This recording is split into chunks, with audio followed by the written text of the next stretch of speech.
Russell Wilson has never lost to the Giants and continues his impressive season with 31 touchdowns so far. Russell needs no introduction in the sports world, of course, especially not in Seattle. Winning Super Bowl 48, the only championship in franchise history, has that effect. But while fans have been chanting for the Hawks to let Russ cook, Sue Bird's been cooking up a storm. At 40, Bird has played 18 years in the WNBA with 4 championships, the latest one in October. Russ and Sue, one-on-one, 2 of the Emerald City's finest. Can Russell Wilson and company go 95 yards in 1:57 to win this football game in a driving rain? I was getting hit up left and right, like my phone was going crazy. I was like, what happened? What happened?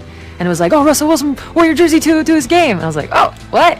Last chance for the Hawks. Russell, look out. He's going to fire inside, reaching up, making a catch. It's a touchdown! I feel like Sue Bird in the clutch, you know? When they need a big shot, you give the ball to Sue Bird. When somebody of Russell's caliber with that platform, you know, wears your jersey for the world to see and talks about you in a level playing field, I mean, it's special. It means a lot. The funny thing was, I was leaving the house, and Sierra, she gives me a hug and kiss, and I'm walking out. She goes, one thing real fast. I said, what's up? She goes, you better not lose in that jersey. I appreciate that you had that thing on backwards. Not a lot of people know, but the number's not on the front, so I appreciate that. How could I not, Sue? I mean, you've changed the game. You know, if I can be like Sue Bird, I know I'm doing something right, you know what I mean? But what I love about, you know, you in particular is just, you know, when you think about it, you're playing quarterback out there. So when I'm sitting there, even though I don't have the handle like you have it, but I really love processing how you're seeing everything. I see the court the same way that you're seeing it, and see the field the same way.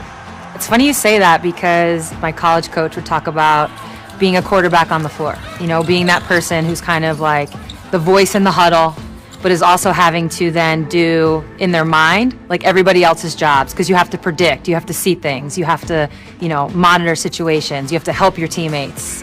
So when I watch you play, it's very similar. I like the idea of watching a play unfold, and you already know, like, oh, if that guy just moves 1 inch to the left, I got him, you know? And that's how I feel on the basketball court. 3-on-2 the other way. Nobody better in the history of this game doing that! I wish I could peek into the mind of how you get ready, and like, can you walk me through what that looks like? Because I always see the separations in the preparation. Even though basketball's a 40-minute game, it's really just about stealing like 3 possessions. And then boom, you might win by 6. So I prepare myself, I get the list going, and then I make sure that my team knows like what I found that we can pick apart. What about you? Like, well, what's crazy about that is you mentioned there's these moments. You know, I call it gap plays, game-altering plays. In every game, there's these moments in time that you can either capture it or you can lose it and let it slip. And I think that to be able to find those gap plays and to know when they're going to happen and visualize them before they even happen, and to let your teammates know, hey guys, this is what's going to happen. Be ready for this, be ready for that, anticipate this.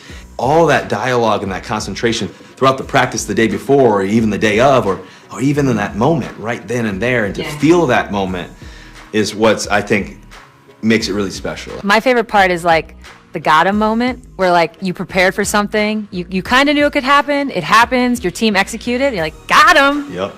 Because you know the other team, that's like, you know, the dagger in the heart. I'd actually love to hear from you, like, what you think of when you think of the word legacy. It doesn't matter where you come from or what you do, it's really who you change.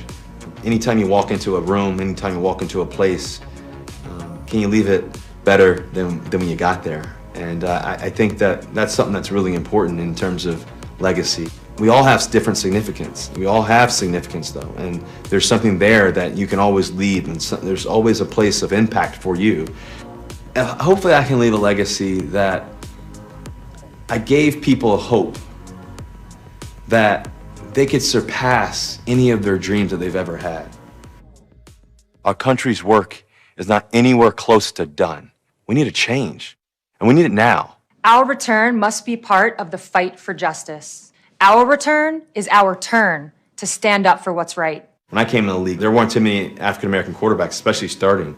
And now the game's changed a lot, and for me to be the second, African-American quarterback to win the Super Bowl, and then think about Patrick Mahomes, and him winning it. So times are changing, and it's changing for the better, but I think that we can't stop there, and we got to keep going. And so that's something I've always observed about you and how you've stood up for your teammates, for your friends, even for people like me. So I've always admired that. Can you talk to me about that? Yeah, I mean, I think it's twofold. I think similar to you, just being a woman in the space of sports, it's like you're this walking, I don't know, it's like almost in a way we're not supposed to be here. So the more we are here and the more we succeed and the more people can see that, then you are paving the way. But it does go a little bit beyond, because I feel like as a white player and even as a gay woman, it's like I understand that when people have my back that aren't gay, it's like it just speaks so much louder than me standing out there, yelling for gay rights.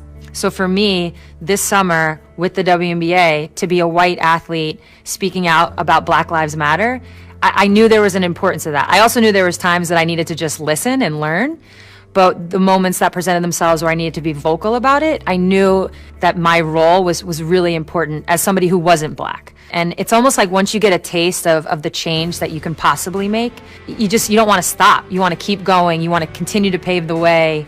For me in women's basketball today, it's about what can I do? How can I use this moment where I'm still playing, where like my years and my experience have kind of collided in this way, where I have this voice and it's loud, and I want to make sure I'm using it in the right ways. At this point, to be honest, what gets me out of bed and gets me working out more than anything, yes, the basketball, and of course, I don't want to go out there looking like a bum, but it's that part. It's that part that's motivating me right now. We got to have a Mount Rushmore of Seattle athletes, so we're going to build this thing together. So who are we putting on there first? Number one, man. I mean, I have one idea. Okay. I'm picking you. Okay, I'm picking you. I'm going number one, Sue Bird, right? And I'm putting your head right in the middle. You're my number one. Okay, you're my number one. And then after that, it does get tough. I think I'm gonna have to go with the glove, Gary Payton. And of course, I got to put the swing man, Ken Griffey Jr. We're here right now. This has been cool, and I'm grateful for you. Same. Thank you so much. Good luck this weekend. I think Randy was mad because he was waiting for Griffey there. I thought for a second you were upset for Matt. I know, Rex was. That's a team player right for there. Edgar Martinez. That's fair enough. DH in the Hall of Fame. Those two were quite the duo. It's always cool when you get the players talking to each other. But Russell Wilson and DK Metcalf have things going also. Hoping that continues against the Giants and that defense today. They've combined for the most yards of any quarterback receiver duo in the NFL this season.